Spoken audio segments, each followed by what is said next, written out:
নিজেকে বাঁচাতে অপরাধীরা কি না করে, একটা খুনকে ঢাকতে আরেকটা খুন, নির্দোষ কাউকে ফাঁসিয়ে দেওয়া। ভাবতে গেলে এই লিস্টটা বেশ বড় হয়ে যায়। একটা অপরাধ যেন জন্ম দেয় হাজারো অপরাধের, কিন্তু পাপ যে বাপকেও ছাড়ে না। এমনই এক গল্প নিয়ে তৈরি হয়েছে তামিল মুভি কান্নাই নামব্যাথি। তামিল এই শব্দযুগলের বাংলা হলো কাউকে অন্ধভাবে বিশ্বাস করা উচিত নয়। কাউকে অন্ধভাবে বিশ্বাস করলে কি কি হতে পারে তা নিয়ে এগিয়েছে এই মুভির গল্প। বৃষ্টি স্নাত রাতে খুন হলো এক তরুণী, তার লাশ লুকাতে গিয়ে খুন হয়ে গেল আরও একজন। নিজেদের অজান্তেই দুই যুবক জড়িয়ে গেল এক অপরাধ চক্রে। কি ঘটেছিল তাদের সাথে? আদৌ কি তারা বেরিয়ে আসতে পেরেছিল সেই চক্র থেকে? দুর্দান্ত টুইস্ট আর সাসপেন্সে ভরা আমাদের আজকের গল্পটি। তাই অসাধারণ এই মুভিটির এক্সপ্লেনেশন মিস করতে না চাইলে আমাদের সঙ্গেই থাকুন। ভিডিও শুরু করার আগে সবাইকে অনুরোধ করব চ্যানেলটি সাবস্ক্রাইব করার জন্য। গল্পের শুরু হয়েছিল নিরালা চ্যারিটেবল ট্রাস্টের অনাথ আশ্রমে। এখানে কিছু বাচ্চা কানামাছি খেলছে। দূর থেকে তাদের দিকে অগ্নিদৃষ্টিতে তাকিয়ে আছে 15 থেকে 16 বছরের এক কিশোরী। মেয়েটির নাম সাবিতা। কিছুক্ষণ পর সাবিতা তার মা হেমাবতীর কাছে এসে ভাত খেতে চায়, কিন্তু হেমাবতী তখন বাচ্চাদের পড়াচ্ছিলেন। তাই নিজের মেয়েকে সে নিজেই ভাত বেড়ে খেতে বলেন। এতেই যেন নিজের অজান্তেই সাবিতার ক্ষোভের আগুনে ঘি ঢাললেন তিনি। আশ্রমের সব মেয়েদের জন্মদিনেই বেশ ধুমধামের সঙ্গে পালন করা হয়। সাবিতার সব সময় মনে হতো তার মা এই অনাথা মেয়েদের তার চেয়ে অনেক বেশি ভালোবাসে।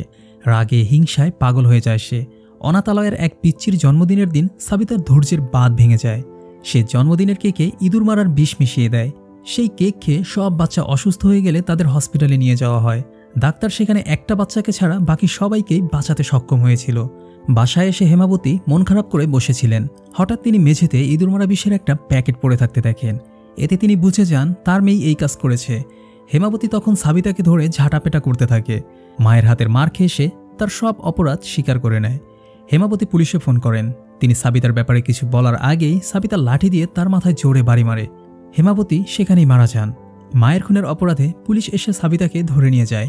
পরের সিনে আমরা রঘু ও সাইমন নামের দুই চোরকে বাইক নিয়ে আসতে দেখি। তারা তাদের চুরির টাকা ভাগ বাটোয়ারা করছিল। এই সময় রঘুর ফোনে সাইমনের স্ত্রী কল করে। আসলে সাইমনের স্ত্রী আর রঘুর মধ্যে অ্যাফেয়ার চলছিল।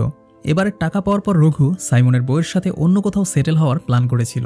আর এই ব্যাপারটা সাইমন ভালোভাবেই জানত। তাদের মধ্যে এসব নিয়ে তখন হাতাহাতিও হয়। এক পর্যায়ে রঘু ওখান থেকে চলে যায়।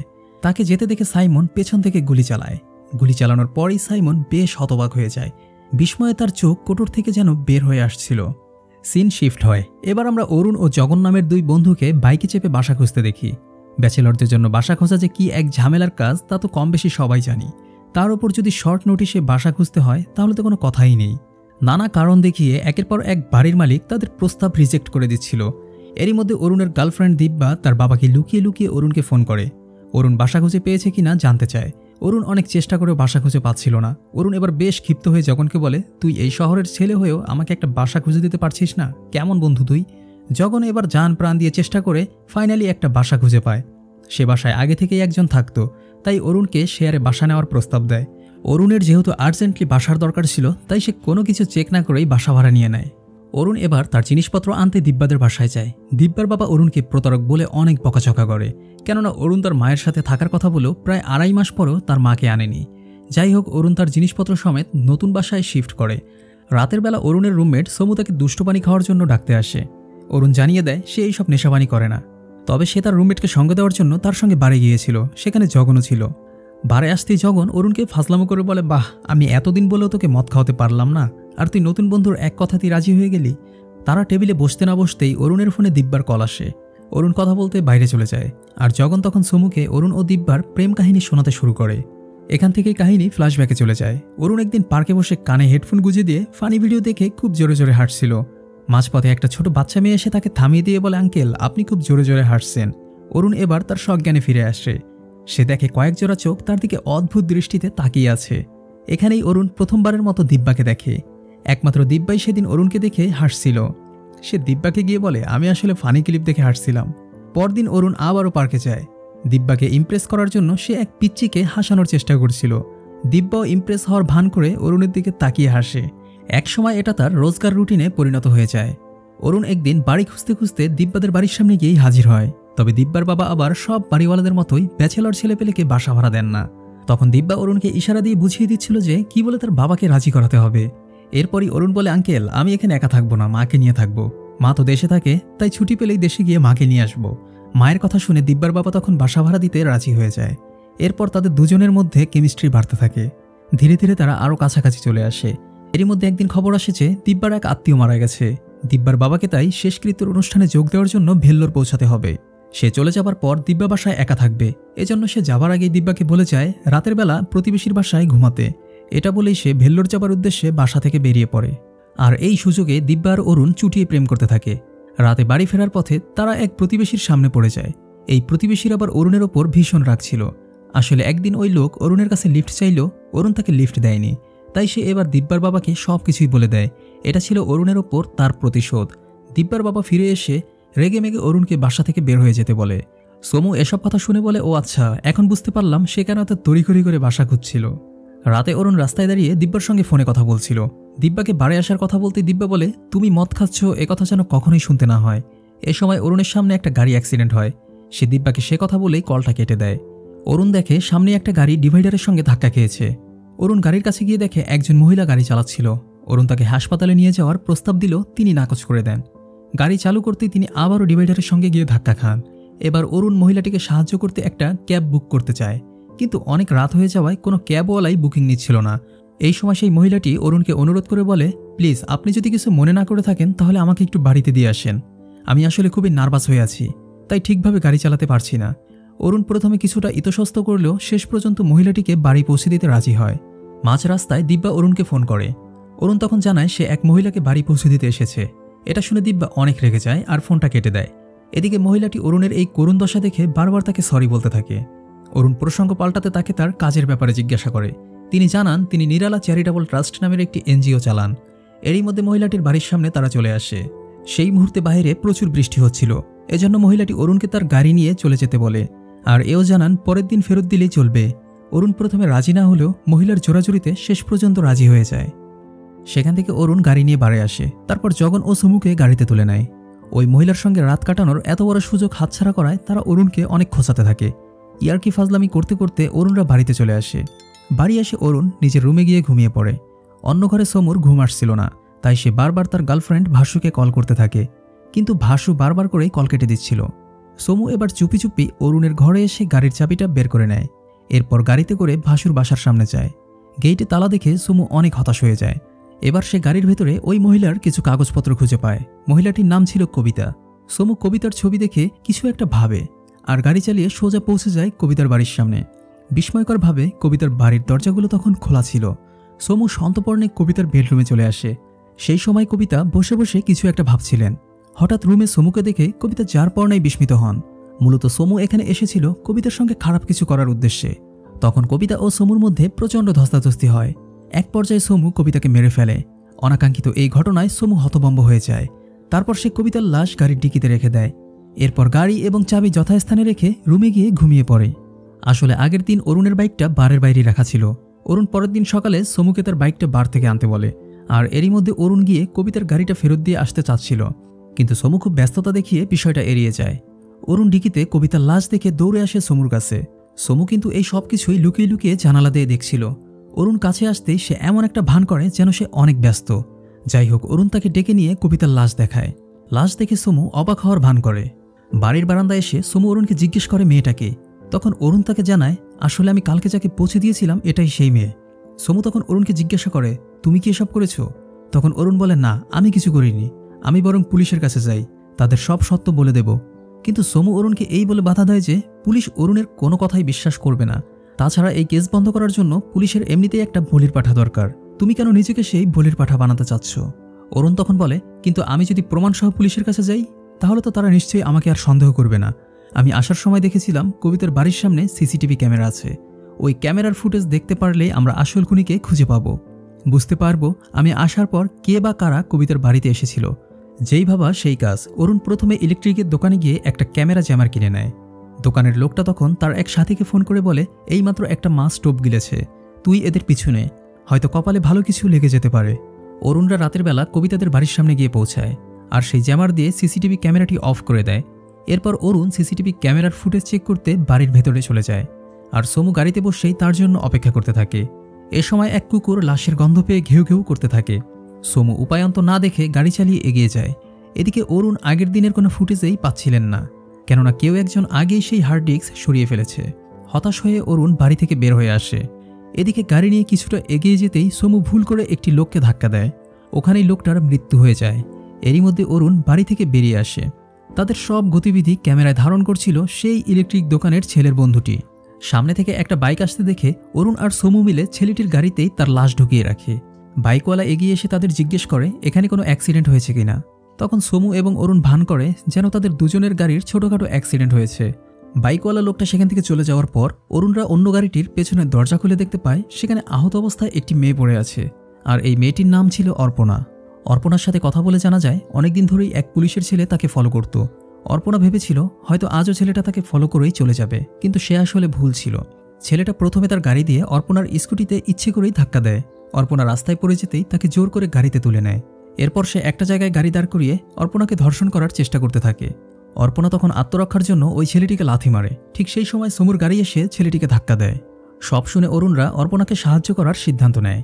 সমু অর্পণার বাড়ির ঠিকানা শুনে নেয় আর তাকে বলে তুমি পুলিশকে বলবে অফিস শেষে শপিং করতে গিয়েছিলে আর তখন তোমার বাইক খোয়া গেছে। কাল সকালে তুমি পুলিশের কাছে গিয়ে কমপ্লেন করবে, আর এই লাশের ব্যাপারে তোমার কোনো টেনশন করতে হবে না, এর ব্যবস্থা আমরাই করব। এসব বলে অরুণরা অর্পণাকে তার বাড়ির সামনে নামিয়ে দেয়। পথে যেতে যেতে অরুণ আর সুমু সিনেমাটিক স্টাইলে লাশ গুম করার প্ল্যান করে। কিন্তু কি ছিল সেই প্ল্যান অবশ্যই জানাবো, তবে তার আগে ঝটপট ভিডিওতে একটা লাইক দিয়ে চ্যানেলটি সাবস্ক্রাইব করে দাও। মাঝরাতে অর্পণাদের বাড়িতে পুলিশ আসে। তারা অর্পণার বাইকটি খুঁজে পেয়েছিল। জিজ্ঞাসাবাদের জন্য তারা অর্পণাকে থানায় নিয়ে যায়।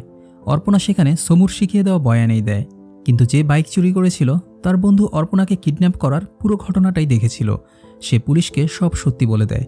এদিকে অর্পণাকে কিছুটা চড়থাপ্পড় মারতেই সে অরুণদের ব্যাপারে সব সত্যি বলে দেয়। ইন্সপেক্টর এক কনস্টেবলকে অর্পণাকে নিয়ে ঘটনাস্থলে যেতে বলে, আর এরপর অর্পণাকে বাড়িতে নামিয়ে দেওয়া হয়।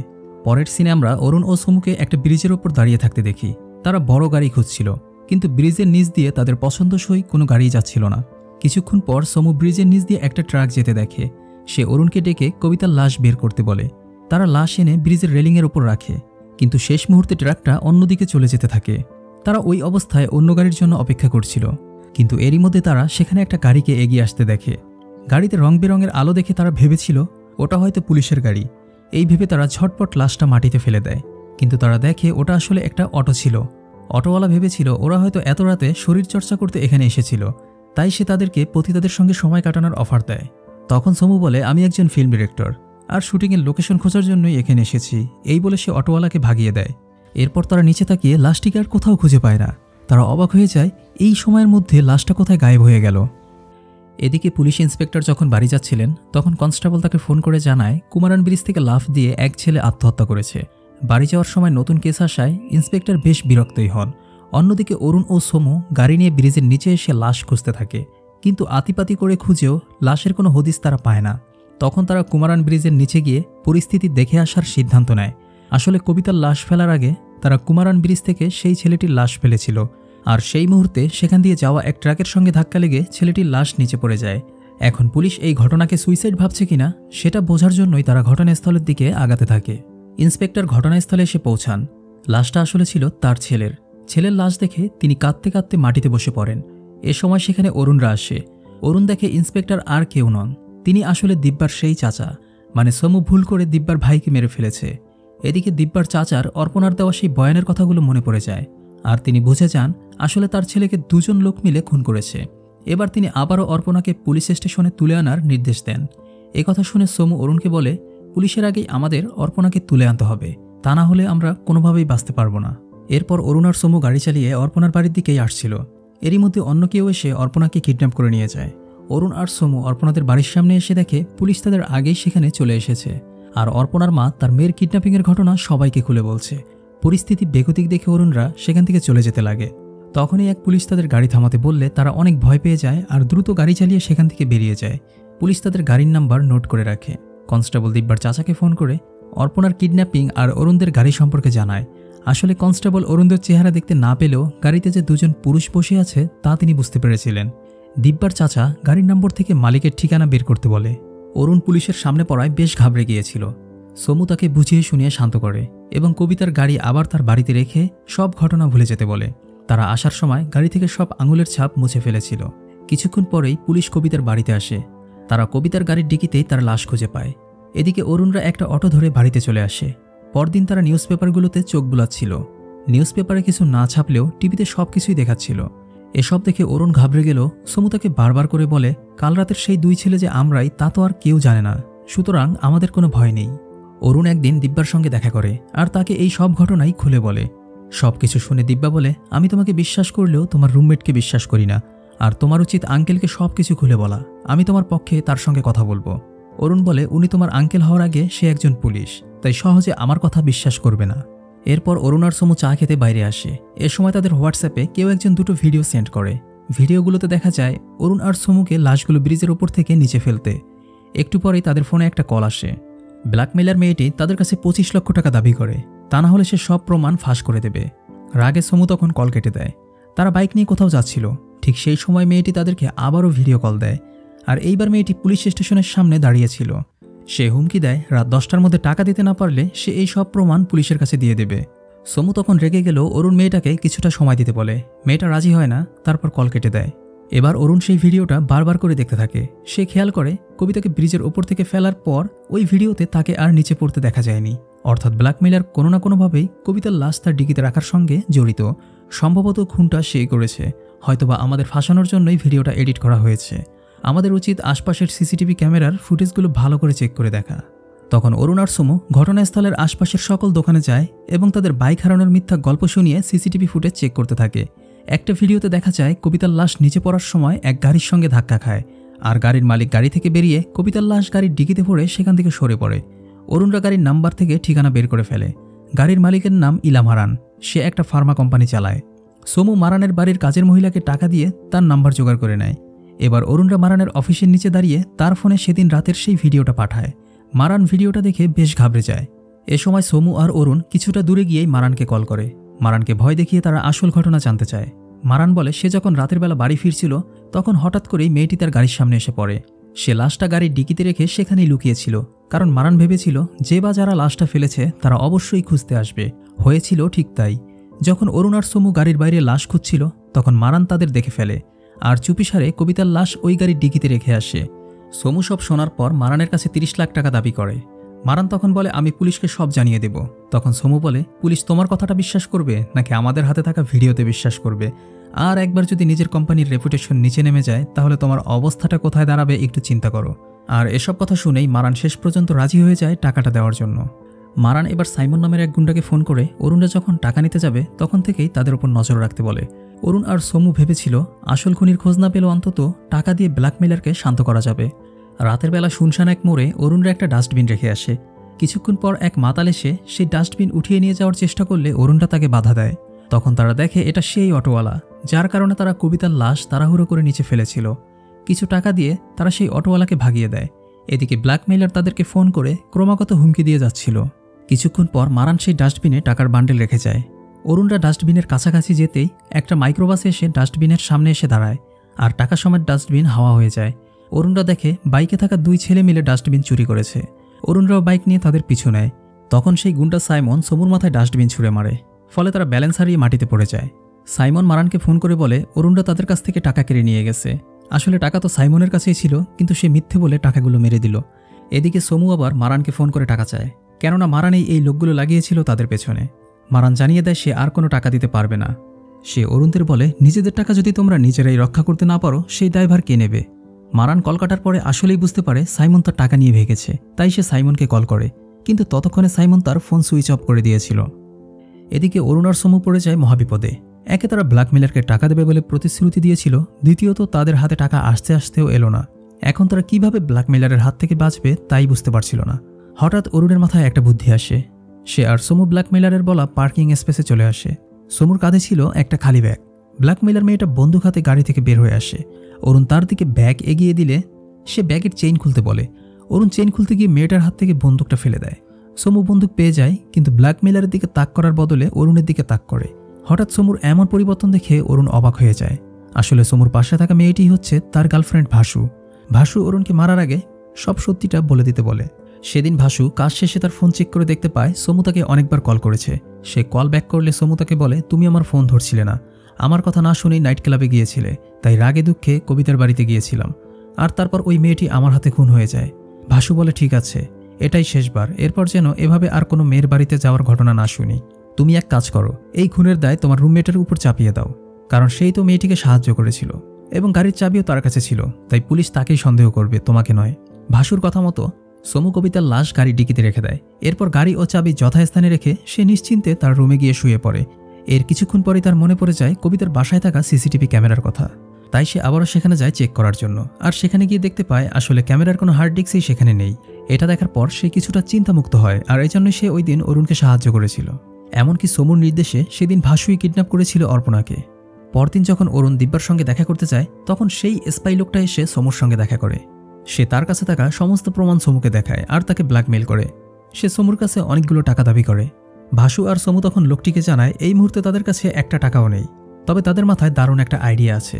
তারা সেই স্পাইয়ের কাছে তাদের আইডিয়া শেয়ার করে, আর এই আইডিয়া শুনে সেই লোকটিও তাদের সঙ্গে পার্টনার হয়ে যায়।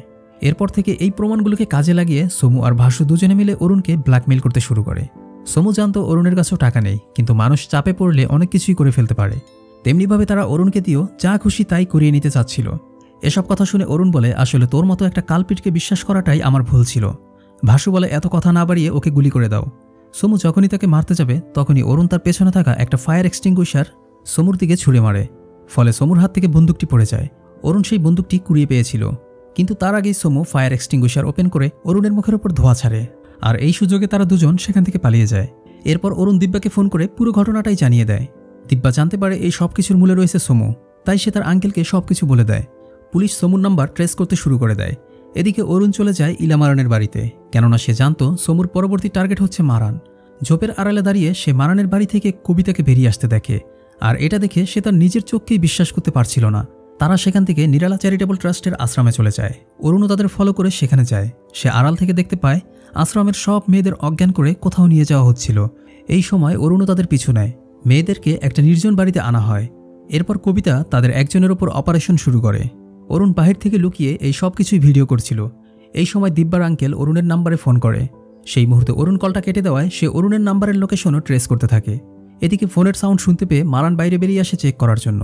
তখন অরুণ আর মারানের মধ্যে অনেক ধস্তাধস্তি হয়, তবে অরুণ তাকে খুব সহজেই বন্দি করে ফেলে।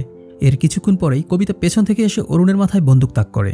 তখন অরুণ চালাকি করে মুহূর্তেই ছোঁ মেরে কবিতার হাত থেকে বন্দুকটি নিয়ে যায়, আর তাকে বাধ্য করে সব সত্যি কথা খুলে বলার জন্য। এখান থেকে সিন ফ্ল্যাশব্যাকে চলে যায়। সেদিন অনাথ আশ্রমে মাকে খুন করেছিল সাবিতা। আসলে সাবিতার যমজ বোনের নাম ছিল কবিতা। মাকে খুন করার পর মায়ের স্বপ্নের কথা বলে সাবিতা কবিতাকে ইমোশনালি ব্ল্যাকমেইল করে। কবিতা তখন নিজের বোন এবং মায়ের খুশির কথা ভেবে খুনের দায়ভার নিজের কাঁধে নিয়ে জেলে চলে যায়। সাবিতা একদিন অনেক বড় ডাক্তার হয়, কিন্তু তার জীবনের লক্ষ্য ছিল কারি টাকা উপার্জন করা। ডাক্তারি পেশাটা তার জন্য অনেকটা ব্যবসার মতো ছিল। এরপর তার সাথে মারানের পরিচয় হয়। সাবিতা তখন একটা রিসার্চ করছিল। আসলে গর্ভবতী মায়েদের শরীরে CPH4 নামের এক প্রকার কেমিক্যাল তৈরি হয়, যা বাচ্চার বোন অ্যান্ড মাসেল তৈরিতে সাহায্য করে। সাবিতা এই উপাদানগুলো দিয়ে এমন একটা সাপ্লিমেন্ট তৈরি করে যেটা খেলোয়াড়দের সক্ষমতা বহুগুণ বাড়িয়ে দেয়। বাজারের অন্যান্য সাপ্লিমেন্ট নিলে যেমন ব্যান হওয়ার ভয় থাকে, কিন্তু এর ক্ষেত্রে তেমন কিছুই হয় না, কেননা মেয়েদের শরীরের প্রাকৃতিক উপাদান হওয়ায় ধরা পড়ার চান্স থাকে না। এই প্ল্যান তারা এক মন্ত্রীকে জানালে তিনি বলেন এত গর্ভবতী কোথায় পাবে। তখন সাবিতা জানায় সে একটা NGO চালায়, যেখানে প্রায় 40 জন মেয়ে থাকে, তাই তাদের কোনো সমস্যাই হবে না। সবকিছুই ভালোভাবে চলছিল। কিন্তু একদিন কবিতা জেল থেকে ছাড়া পেয়ে যায়। কবিতা আশ্রমের দায়িত্ব নিতে চাচ্ছিল। এরই মধ্যে একদিন এক মেয়ে বাথরুমে পড়ে যায়। সেখানেই তার মিসক্যারেজ হয় এবং সে মারা যায়। সাবিতা কবিতাকে বলে মেয়েটার চরিত্র ভালো ছিল না, বাইরের ছেলেদের সাথে সম্পর্কের ফসল এই বাচ্চা। এরপর একদিন কবিতা সাবিতাকে মারানের সঙ্গে কথা বলতে শুনে ফেলে, আর তখনই তার সন্দেহ হয়। সেদিন রাতেই সাবিতা কবিতার খাবারে ঘুমের ওষুধ মিশিয়ে দেয়, কিন্তু কবিতা সেই খাবার খায় না, বরং সাবিতা ঘুমালে কবিতা মারানের সঙ্গে দেখা করতে চলে যায়। মারান তখন মেয়েদের অজ্ঞান করে অন্য জায়গায় শিফট করার চেষ্টা করছিল। এ সময় সাবিতা মারানকে ফোন করে জানায় তার সাথে যে আছে সে আসলে কবিতা। তাই মারান এমন ভান করে যেন মেয়েরা অনেকদিন ঘুমাতে পারছিল না, তাই সে ঘুমের ঔষধ স্প্রে করে তাদেরকে ঘুম পাড়াচ্ছে।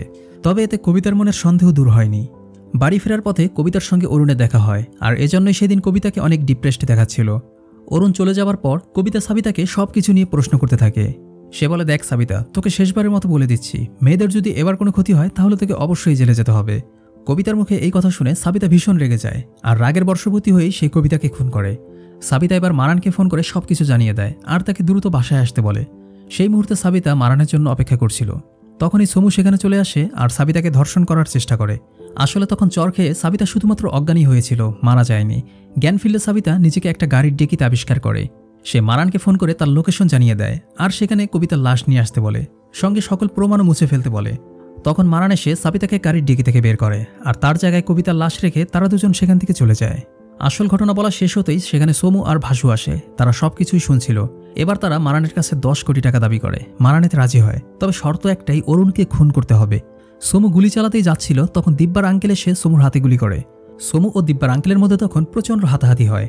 হাতাহাতির এক পর্যায়ে বন্দুক থেকে গুলি বের হয়ে ভাসুর গায়ে লাগে, আর নিজেকে বাঁচাতে গিয়ে দিব্যার আঙ্কেল তখন সোমুকে গুলি করে বসেন। মারানরা এই সুযোগে গাড়ি নিয়ে সেখান থেকে পালাতে থাকে। অরুণও তখন দিব্যার আঙ্কেলের গাড়ি নিয়ে তাদের পিছু ধাওয়া করতে থাকে। একটা সময় অরুণের গাড়ি থেমে যায়। কিছু দূর যাওয়ার পর মারানের মনে হয় অরুণ তার সবকিছুই রেকর্ড করে রেখেছিল, তাই সে অরুণকে চাপা দেওয়ার জন্য তার দিকে ধেয়ে আসতে থাকে।